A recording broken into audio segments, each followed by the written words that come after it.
Olá, irmãos e irmãs, aos nossos visitantes, como é bom estar com vocês novamente nesta noite, para que possamos desfrutar novamente da palavra de Deus, da companhia de Deus e também da companhia de vocês, a comunhão na qual nós estamos, e isso sempre é muito gostoso. Apesar de estarmos ainda sem poder nos ver, mas esta comunhão também existe, isso é muito bom saber que vocês estão aí me escutando para que através destas palavras vocês continuam firmes e fortes neste Jesus que veio a este mundo por amor a Deus nos salvar.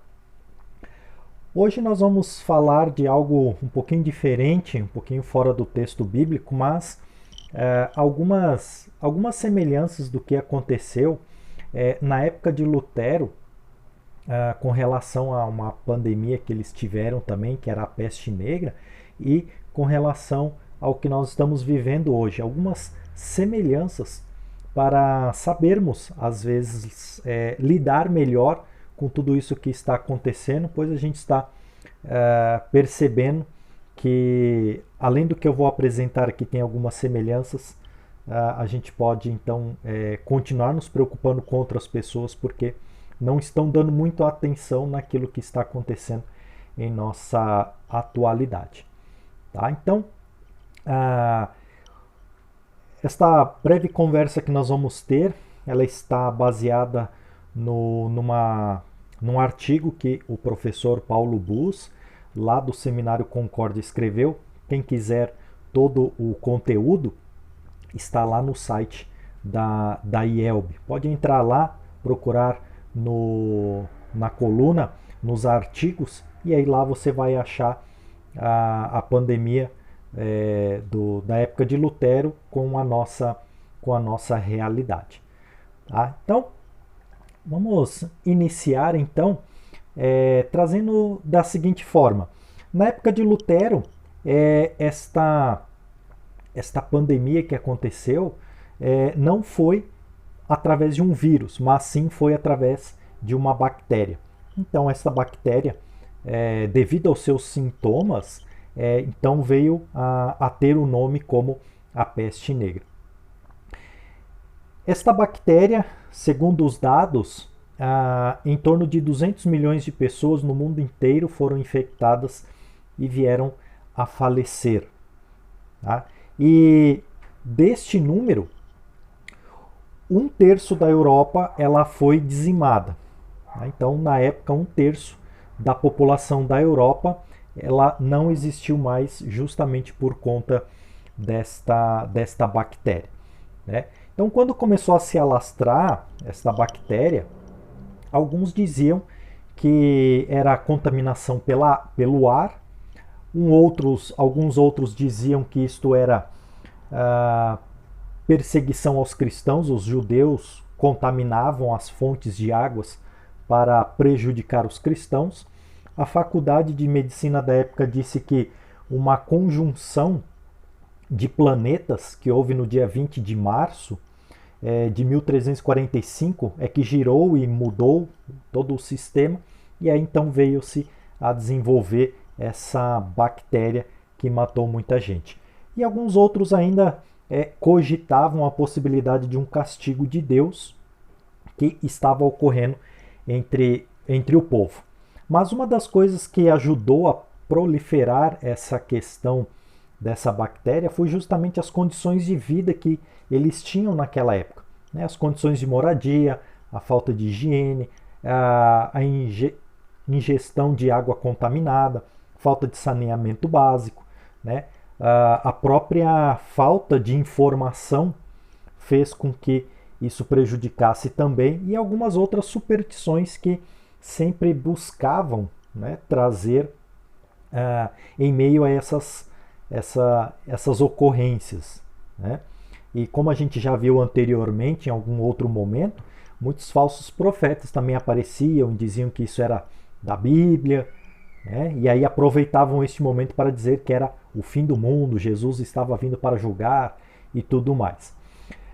Mas a primeira semelhança que aparece naquela época para o dia de hoje é justamente isso. dentro do contexto de isolamento que nós vivemos, uns se preocupam, alguns cumprem, outros ficam na dúvida quanto ao se cuidar ou não, e outros têm aqueles que realmente não dão importância para este momento e também não deram importância para aquele momento e foram curtir a vida. Naquele pensamento, o mundo vai acabar, já que esta bactéria está pegando todo mundo e vai matar todo mundo, então vamos morrer se divertindo e aproveitando a vida ao máximo que dá.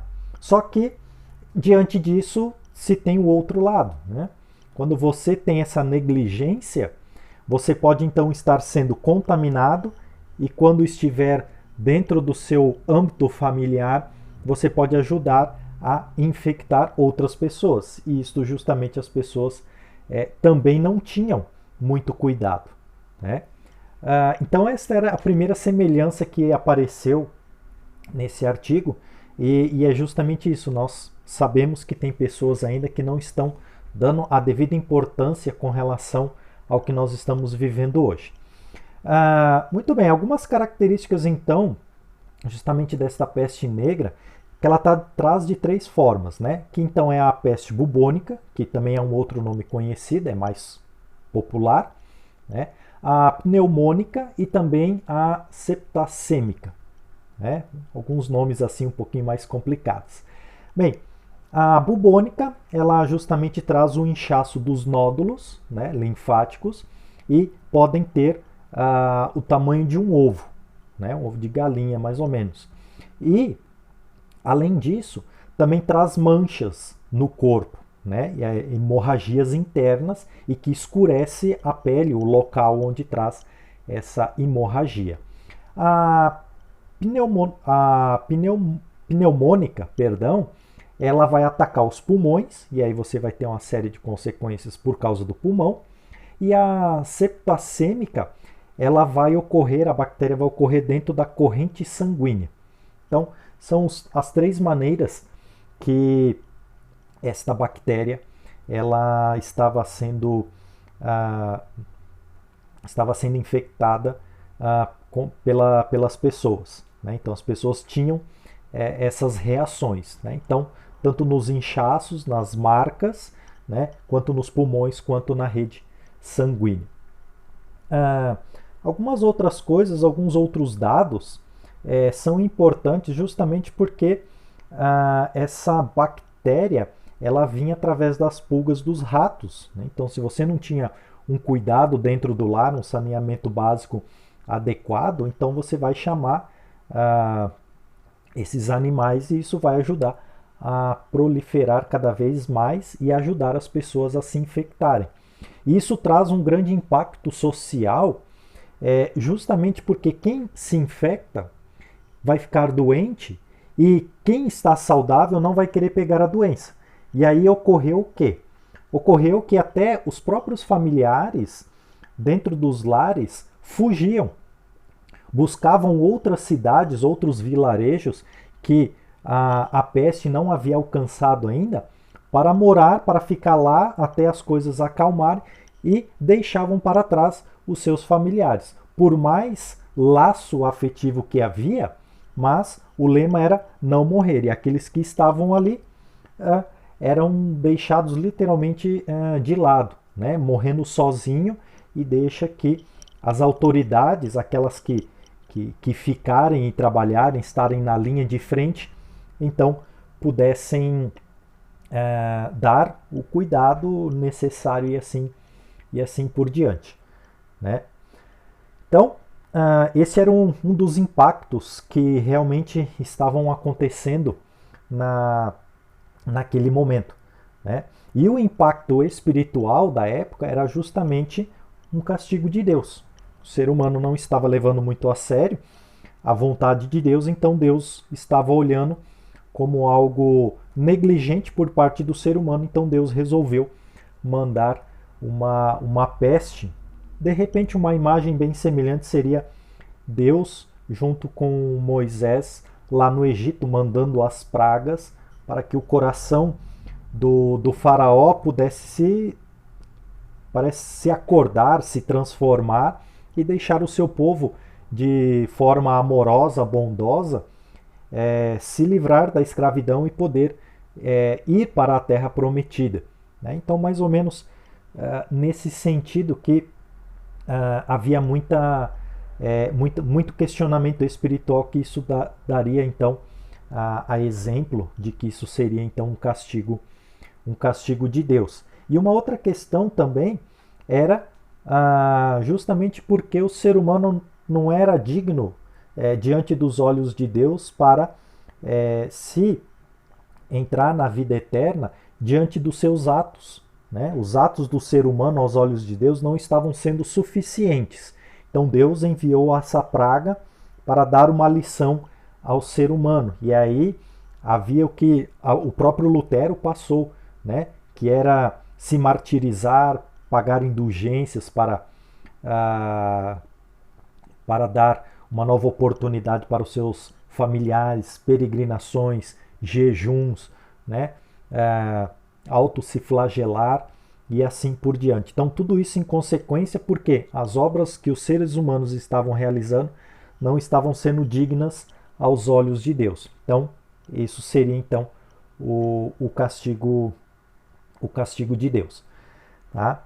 E aí então, mais tarde, nós falamos na época de 1400, então Wittenberg, na época em que Lutero começou a lecionar na faculdade, lá em Wittenberg, então em 1527, 1535 e 1538 e 39, então houve uma manifestação desta peste bubônica ou desta praga novamente nesta cidade.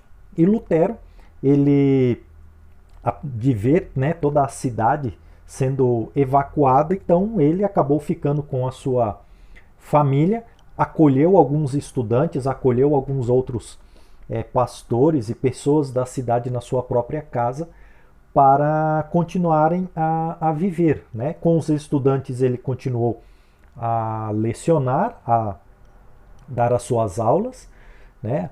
E a cuidar da sua família, e nesse período também 2 filhos de Lutero com Catarina também haviam contraído esta doença e vieram a falecer. E aí então, diante deste período, Lutero também fisicamente ele passou com um grande problema, passou por uma grande depressão, e então nesses momentos atrapalhou um pouco a sua vida de pastor, de lecionar, de ser professor, de ser pai, né? E assim foi dando várias dificuldades na vida de Lutero. Mas ele, na sua ideia, no seu entendimento, ele não evacuou a cidade como muitos haviam evacuado. E aí então, em 1527, um pastor chamado João Hess, ele pediu a opinião de Lutero se era correto ou não fugir desta praga mortal, desta peste que estava assolando Wittenberg.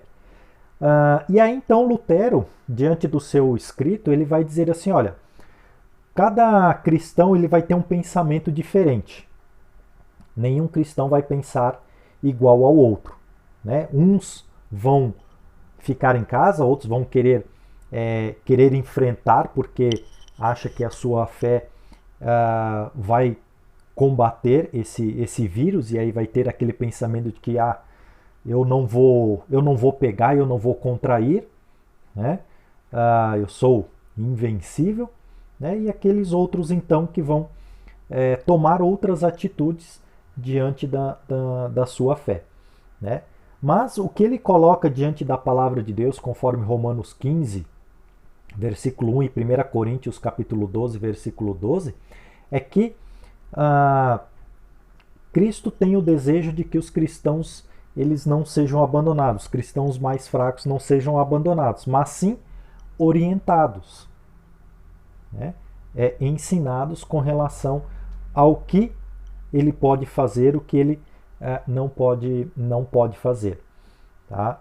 E E aí então ele precisa saber, né, que ele está livre para decidir, e depois ele coloca alguns exemplos de que personagens bíblicos também passaram por seus momentos difíceis e também tiveram que, em alguns momentos, abandonar a sua cidade, abandonar a sua família, justamente porque corriam risco de morte, como nós temos o exemplo de Abraão, né, o próprio Isaac, né, Jacó, Davi, Elias, próprio Moisés, que teve que fugir, né? Moisés fugiu do Egito porque havia matado. Ele poderia ter ficado, mas diante da sua decisão de que a sua vida seria tirada também, então ele procurou fugir para que pudesse continuar vivendo. Claro que cada caso é um caso, né? Cada realidade é uma realidade, mas aqueles que se sentem fracos, eles precisam buscar então orientação para saber o que é melhor para fazer. E aí então,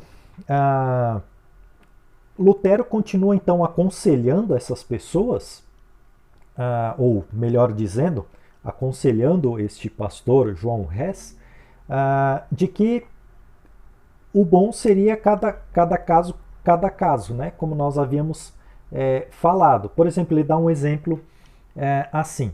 Lutero argumenta contra a afirmação de que não se deve fugir de um castigo de Deus, dizendo que nesse caso também não se deveria fugir de uma casa em chamas, porque o fogo também seria um castigo de Deus, né? Ou também não se deveria comer e beber ao sentir fome e sede, mas esperar que essas punições parassem por si mesmas. Tá? E um último exemplo, em última análise, não se deveria, então, nem mesmo orar a petição livra-nos do mal. O que Lutero quer dizer com isso?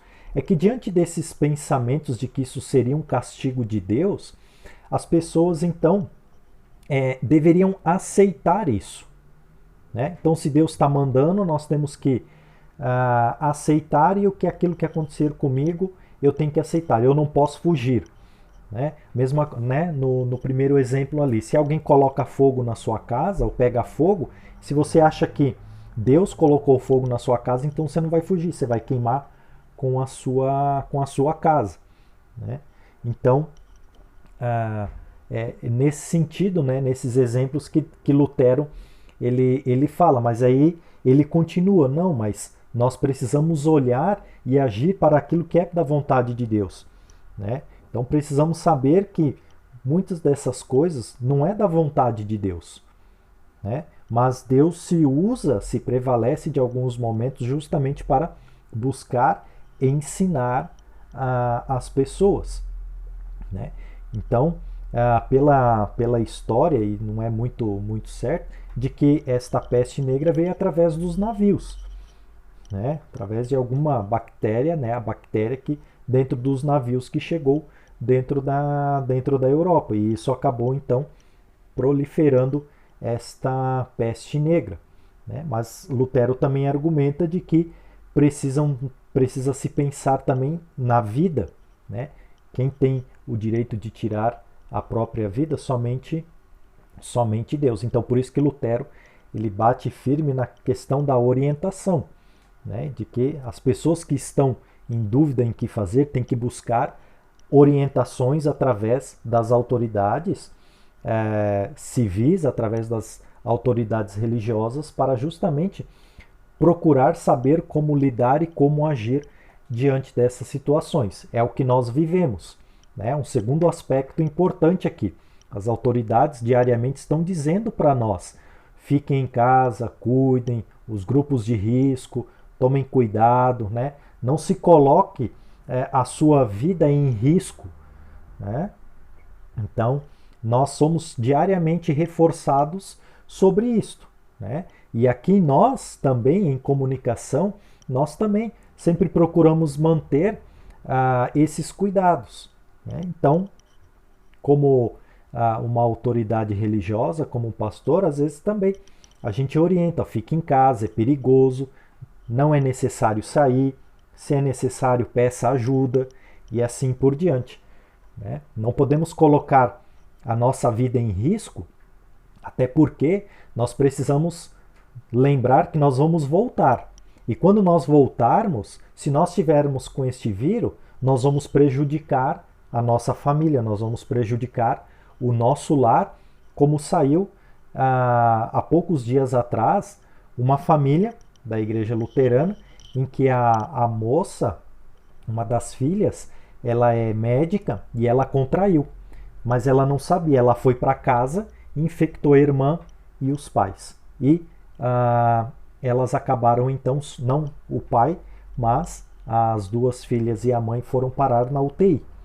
Né? Claro que cada caso é um caso, a filha que é médica precisou ir trabalhar, né? Então isso cada caso é um caso, mas sempre há aquele risco. Então se a gente sai sem a necessidade realmente de sair, então nós temos que pedir ajuda, né? Como está sendo orientado.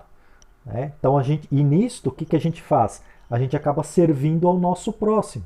A gente cuida do nosso próximo. Então a gente ama o nosso próximo.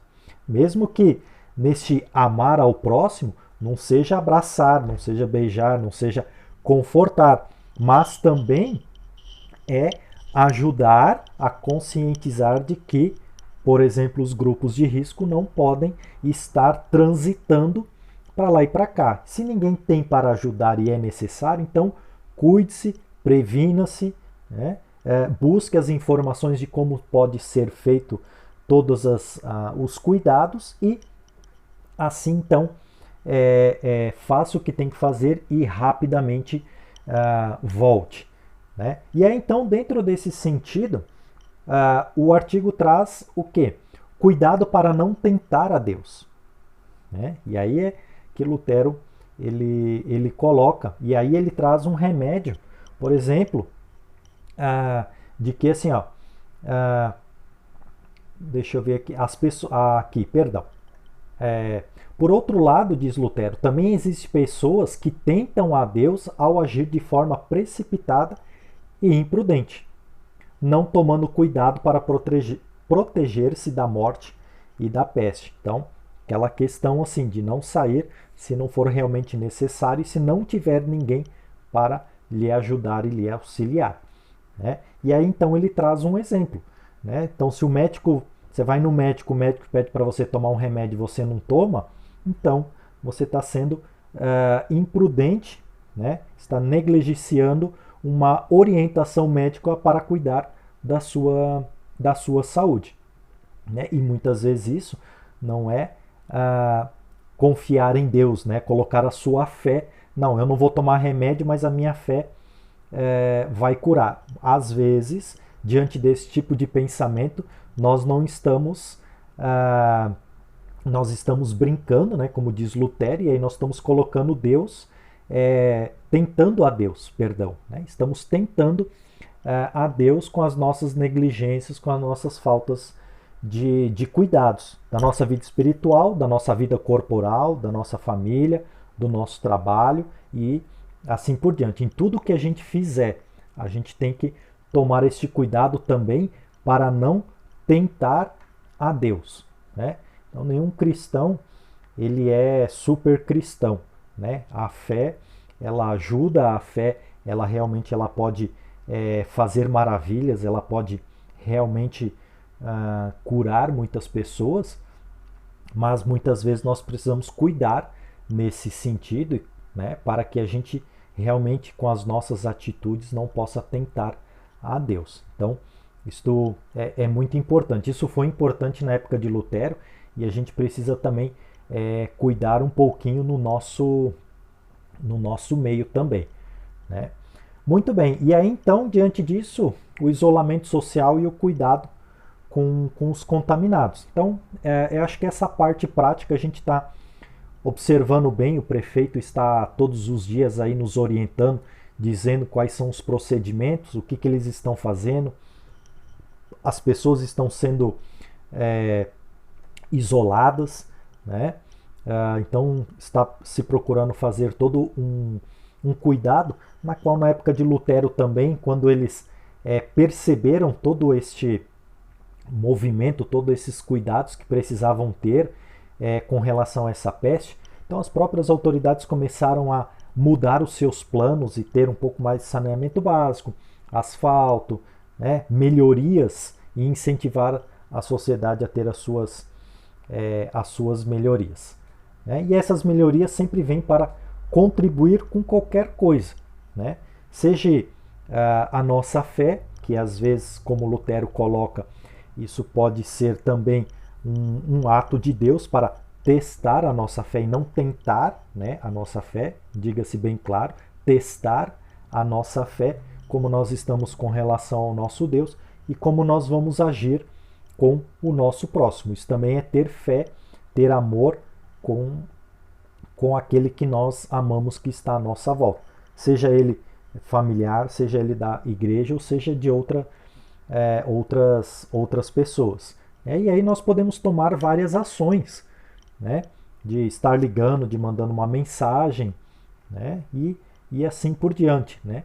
Então a gente pode tomar esses cuidados e também continuar com o amor cristão nos preocupando uns com os outros, tá?